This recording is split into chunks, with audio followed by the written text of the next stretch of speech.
Hey everyone, it's Peter with GoodyReader.com, and what we have today is a comparison. We're not going to see which one is better. We're simply drawing parallels between these two companies. Now, Amazon and Barnes & Noble have been going at it for years, more than we can count. And and Barnes & Noble had a little bit of a dry spell when they kind of canned their own unit and went with the Samsung Galaxy Tab, which is a very strange move by Barnes & Noble. They're back with tablets. So here it is on the left. This is the Nook Tab 7. So this one has cameras and a very good screen to body ratio. You can see how bulky and gigantic the it's not Kindle anymore. The Fire 7 is. It's this one right here. And this is the brand new one. These are both brand new. These are both late 2016, 2017 kind of things. This is super new. And we have canary yellow here, so we can make sure that it's very differentiable, easy to differentiate. There we go, I figured it out all on my own. So we have a camera on the front of the Nook here, the Nook kind of mirror finish logo we've always had, camera on the back, 3.5mm headphone jack, hard reset button. You see it's got a little button there so you can tap it, the micro USB and volume up and down and power button, and on the bottom we have the microphone, and on the left we have a micro SD card slot. Now you might think, oh, Amazon doesn't have micro SD card slots. Boom, finally brought it to the table. So 256 gigabyte compatibility SD card slot, camera on the front, camera on the back, nothing on the side, nothing on the bottom, speaker on the back. And we have a everything fun happens up top here. Volume up and down, 3.5mm headphone jack, microphone, micro USB, and power button.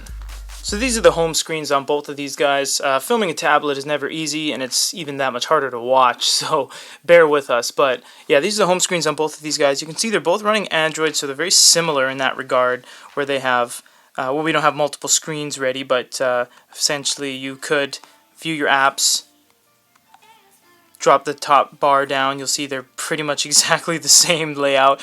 Amazon skins their Android experience, but Nook offers a more vanilla Android experience. You'll also see that there's a bunch of preloaded Nook stuff on here. So there's Nook audiobooks, apps, settings, search, library, highlights, notes, all this Nook stuff, as well as Google stuff. So if you guys want to see any of the Nook stuff, you can watch a review at youtube.com/goodyreader because you can see it there.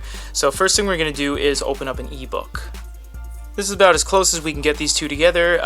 They don't really have a lot of the same fonts. We chose Georgia as the same font. So page turns are pretty good. That's animated on the Nook and non-animated on the Fire. If you click the text button, you'll see that you have font options to change it bigger, smaller. Everything changes live. You can see the different fonts here. You also have line spacing, justification, margins, and all that as well on the Amazon. So very similar in that regard. Long pressing on something allows you to do highlights and notes. Maybe not so well on the Fire. You'll see that we've noticed the Fire is a little bit sluggish when it comes to doing even sometimes simple processes like that. We're gonna take a minute to look at the keyboard here. You can see the keyboard is pretty much the same. They're both running Android. They are Android, so you can load in your own keyboard if you like. Peter. Oh, see, I missed. Well, I was a mistype on my end, but the keyboards are fine on both. I also have some different options like color highlights, search in book. You can play the audio version if you have the. You can have it read to you if you have the audio book, I should say.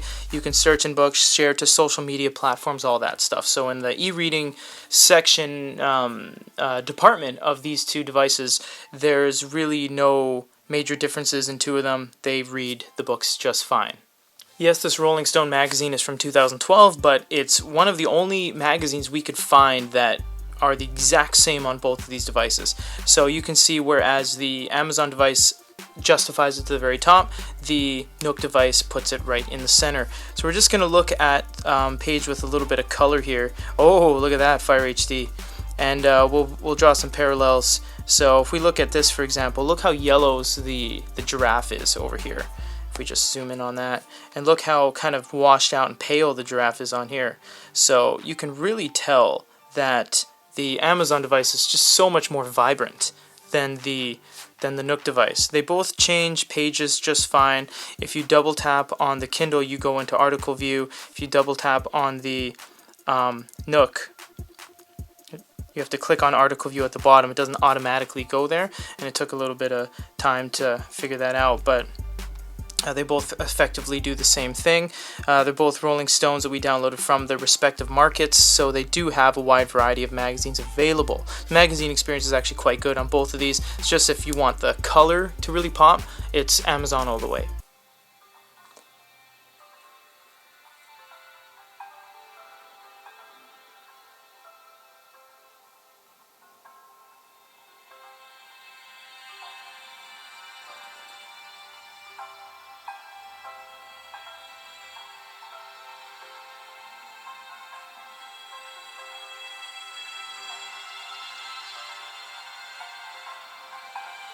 So the App Store experience is pretty different, seeing that this is an Android device, but because this is Android and it's an Amazon skin version of Android, you don't have access to Google Play right out of the box. You can not get Google Play on this through any legitimate manner, and it doesn't have the service files on it to support it, so you have to deal with the App Store, whereas the Nook device has Google Play, so it has that in its corner. There's games, of course. You can go to categories and search for things, and I like the look of the I like the look of the App Store on Amazon better than Google Play. I like the black theme. I like the carousels and stuff like that. Of course, that doesn't outweigh the fact that this has Google Play, and Google Play is the that's the App Store. I mean, that's the one you want. So. Oh, did you know, I think Michael wrote about this, that Sega is releasing every Sega game ever made or something in like slowly over the next, into the near future for free on Google devices. So that's pretty cool, actually. These both have very good things they're bringing to the table. They're very entry level. They're very cheap. This is the Amazon on the right, just in case you're just joining us. It has a very large bezel. It has very vibrant colors, but there's no Google Play. This one is all washed out. It's very hazy, you can't see it very well. It's super reflective, but the form factor is a lot better, and you have Google Play on it, so it gives you a lot of functionality. All the Google apps you want, no issues with side-loading apps and stuff like that. So it's about what you want, but I would say the video experience is roughly the same in terms of resolution. The sound experience is pretty much dead on. I mean, there's no major differences in that. The app stores are different, and the ecosystems are different a little bit because you have Nook services on here, Amazon services on there. But they're both entry level, and you can't go wrong with either one for the price point. So if you guys have any questions, comments, or concerns, let us know. And for a review of the Amazon Fire 7 with Alexa and the Nook Tab 7, this is Peter, and everyone have a great day.